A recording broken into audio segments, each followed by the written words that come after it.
আমার নাম শ্যামল পাল। আচ্ছা, আপনি সভাপতি বর্ধনপাড়া বড় বাড়ি পূজা কমিটি। এটা আমাদের ৩০৮তম পুজো হচ্ছে। 1125 পূজাটা শুরু হয়। এই পূজাটা পদ্মা জনপদ কেন্দ্রিক এই পূজা। আমাদের পাল সম্প্রদায় তখন পদ্মার পার কেন্দ্রিক ছিল, তখন থেকে এই পূজাটা শুরু হয়ে আসছে। এই পূজাটা বিভিন্ন এলাকায় বিভিন্ন অঞ্চলে এই পূজাটাও এখনও হচ্ছে। এটা ডিভাইড হয়ে গেছে অনেক জায়গায় ছড়িয়ে ছিটিয়ে আছে পূজাটা। কিন্তু মূল পূজাটা আমাদের এই বর্ধনপাড়া বড় বাড়ি সার্বজনীন দুর্গা মন্দির। এটা মন্দিরটা বিভিন্ন জায়গায় ছিল, আগেও ছিল, এখনও আছে। আগে যেমন ওই সাইডে ছিল, আপনার দক্ষিণ সাইডে ছিল, এখন আমরা রাস্তার দু সাইডে নিয়ে আসছি মন্দিরটা।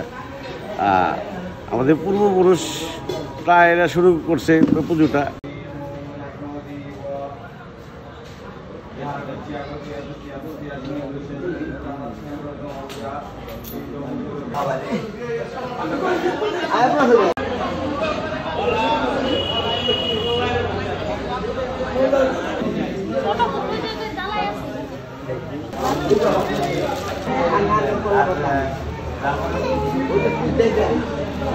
Anak